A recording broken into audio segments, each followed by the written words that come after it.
Some people think freedom begins and ends with leaving religion. I think that's where the real work begins. Leaving religion can free you from a doctrine, but it doesn't automatically free you from the habits that doctrine trained into you. Because if you leave religion but keep the same fear, the same certainty, the same tribalism, the same need for enemies, and the same inability to sit with complexity, then you didn't get free. You just switched teams. That's why, ever since I started sharing my story and vision publicly, I've said repeatedly that I wouldn't necessarily classify myself as anti religious.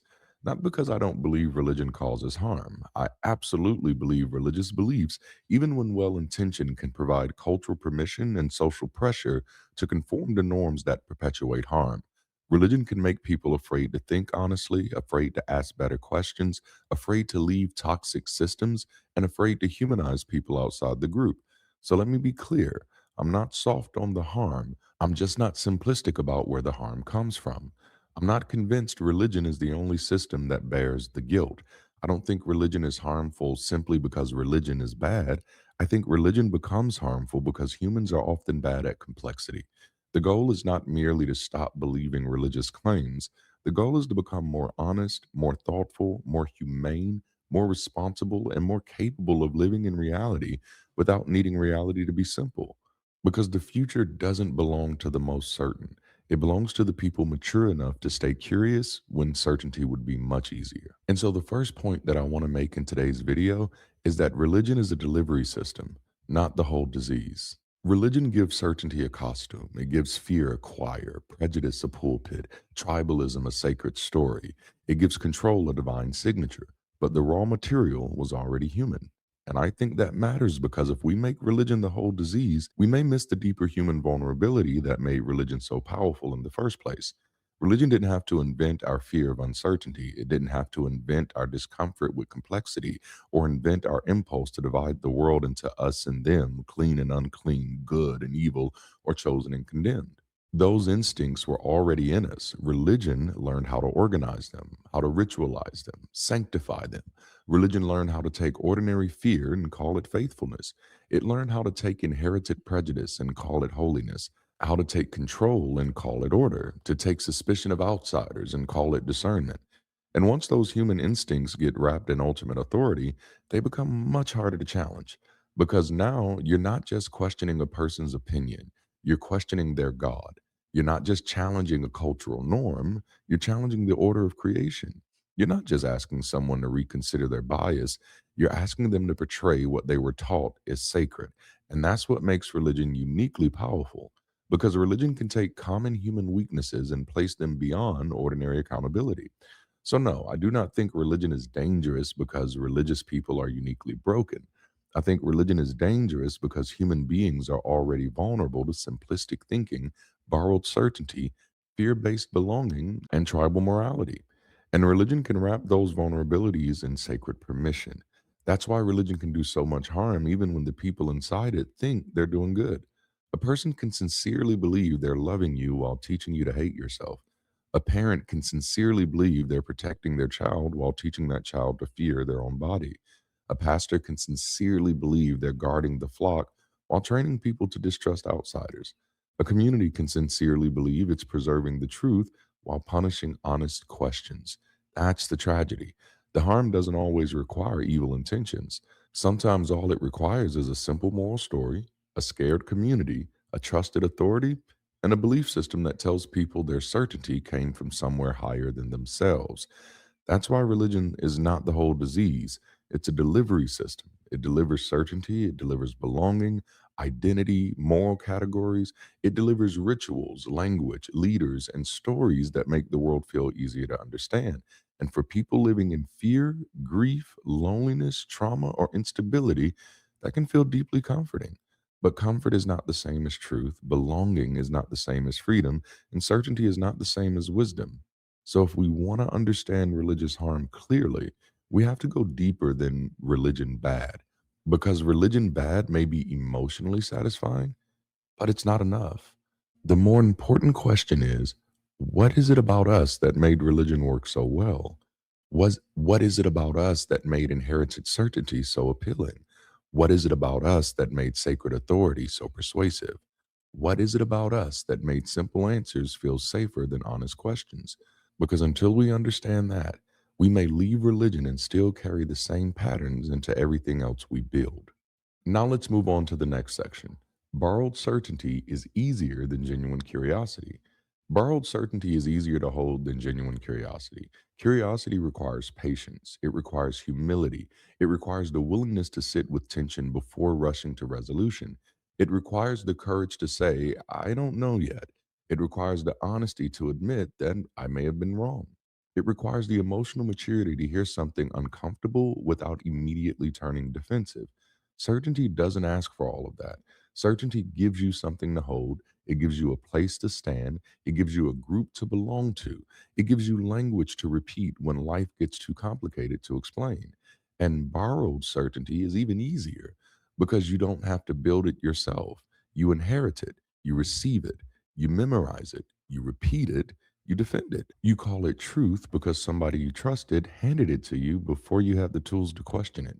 That's why it's easier to inherit an answer than investigate a question. It's easier to join a tribe than wrestle with nuance. It's easier to repeat what makes us feel safe than confront what might make us grow. And that's part of why religion can be so appealing. Religion doesn't only offer answers, it offers a way to make morality feel obvious. It offers a way to make the world feel divided into people you can trust and people you should fear. And that matters because a lot of people are not just attached to religion because they love doctrine. They're attached to religion because religion organized their world. It told them who they were, it told them where they came from, it told them what their pain meant, it told them who to trust and who to avoid. That's why leaving religion can feel like more than just changing your mind. For many people, leaving religion feels like losing a map. And when people lose a map, they often go looking for another one. And that's the danger. Because if the deeper hunger is not examined, people may reject the religious answers while still craving the same psychological benefits religion provided. And this is why religion is not the only place people go for borrowed certainty. People can find borrowed certainty in politics, they can find it in nationalism, they can find it in online communities and even activist spaces. They can find it in self help culture, conspiracy theories. They can find it in celebrity fandoms, in intellectual movements. They can even find it in anti religion because the issue is not only what someone believes, the issue is how they relate to the belief. Do they hold their beliefs with humility, curiosity, and responsibility, or do they hold their beliefs as weapons, shields, badges, and shortcuts around complexity? That's the question. Because borrowed certainty does not stop being borrowed certainty just because the vocabulary changes. If you only know what to think because your group told you what to think, that's borrowed certainty.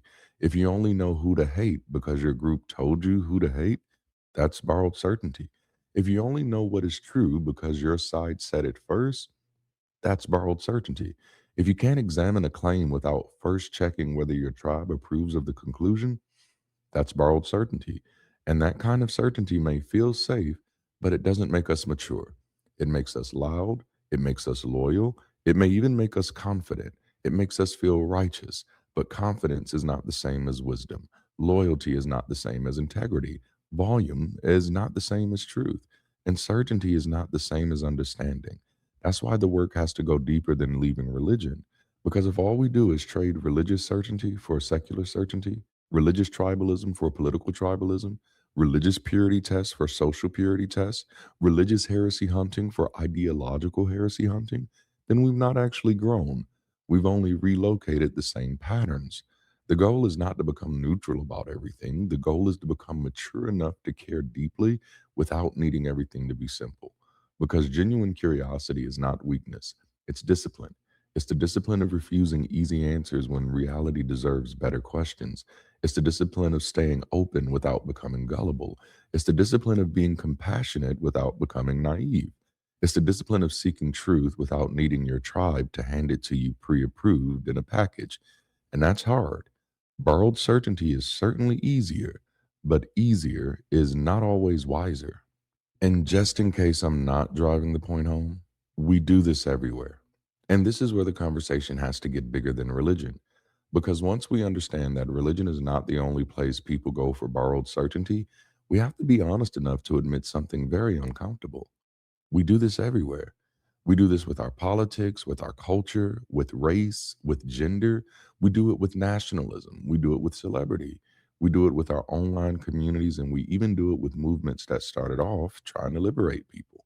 Because the issue is not just religious belief, nor has it ever been. The issue is the human tendency to take something that should help us understand the world and turn it into something that protects us from having to think more carefully about the world.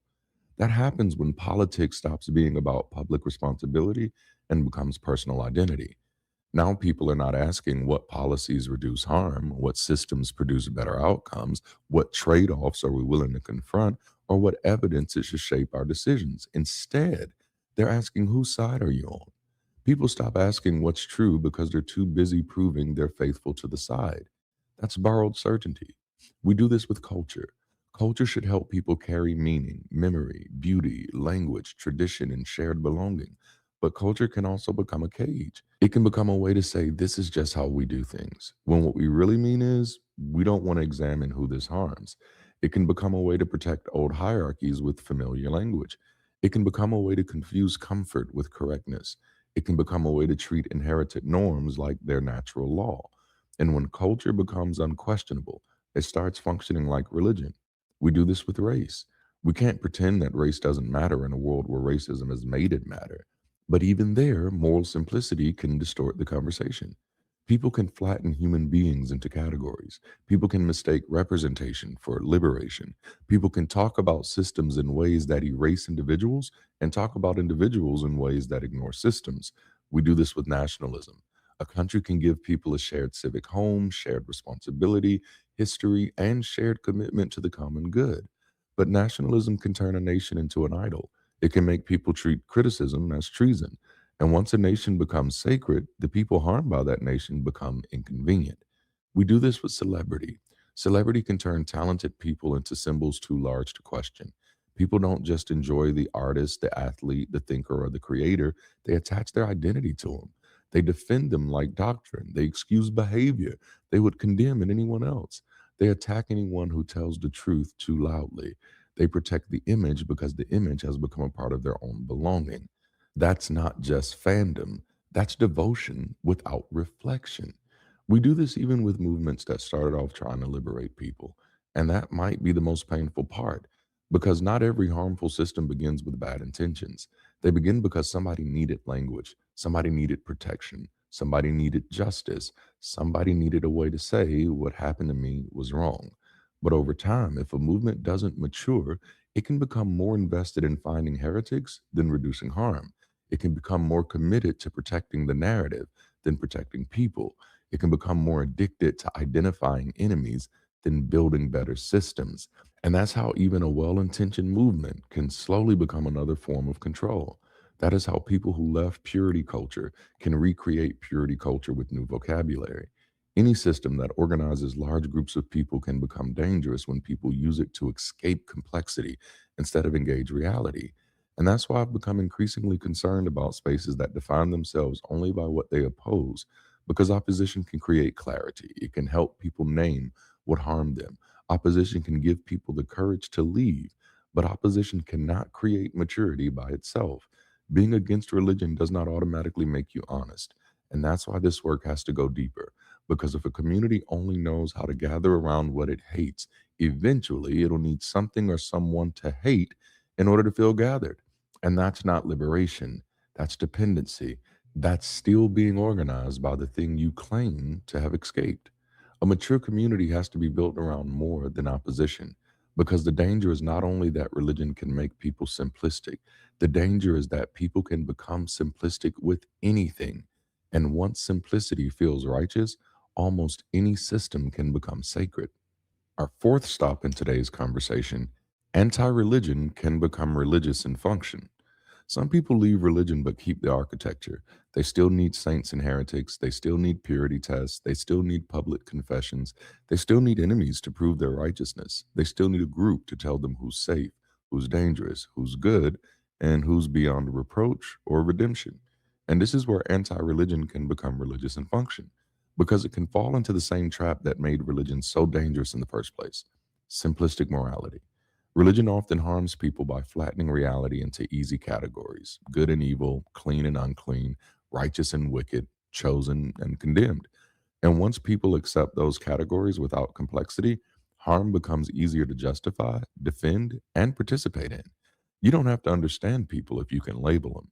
You don't have to wrestle with context if you can condemn them. You don't have to repair relationships if you can excommunicate them. You don't have to examine systems if you can identify sinners. You don't have to stay curious if certainty already told you what the facts are and who the bad people are. That's the trap. And leaving religion doesn't automatically free people from it, because that same moral simplicity can survive without the theology. They may not say, God told me. They may say, well, every decent person knows. They don't say, the Bible says. They say, the community has decided. They don't call it sin anymore. They call it unhinged. But functionally, sometimes it behaves the exact same way. If the only thing that changed is the vocabulary, then the structure may still be intact and the harm is still there. Because anti religion is not automatically liberation, atheism is not automatically maturity, and deconstruction is not automatically wisdom. Now, I'm not arguing for moral laziness, but I am arguing against moral simplicity. Moral laziness refuses to take harm seriously. Moral simplicity pretends taking harm seriously means choosing the easiest side, repeating the loudest narrative, protecting the people we already like, and punishing whoever threatens the comfort of the group. That's why a mature community has to do something harder. It has to tell the truth about harm without turning harm into a loyalty test. It has to care about victims without making support performative. It has to ask better questions without weaponizing uncertainty. It has to hold standards without becoming tribal. It has to resist the temptation to decide who's good, who's evil, who's safe, and who's dangerous, who deserves compassion and who deserves destruction before the truth has even had room to breathe. And that's exactly why leaving religion is simply not enough. So let's land this plane here. Leaving religion is not the same as becoming free. A lot of people think deconstruction ends when you stop believing in God. But for many of us, that's where deconstruction actually begins. Because now you have to ask, do I still need certainty to feel safe? Do I still need enemies to feel righteous? Do I still need a tribe to do my thinking for me? Do I still confuse disagreement with danger? Do I still confuse discomfort with harm? Do I still confuse confidence with truth? Do I still punish people for asking the wrong questions? If we leave religion but keep the same simplistic thinking, the same tribal instincts, the same purity culture, the same hostility towards complexity, and the same need to feel morally superior, then we didn't get free.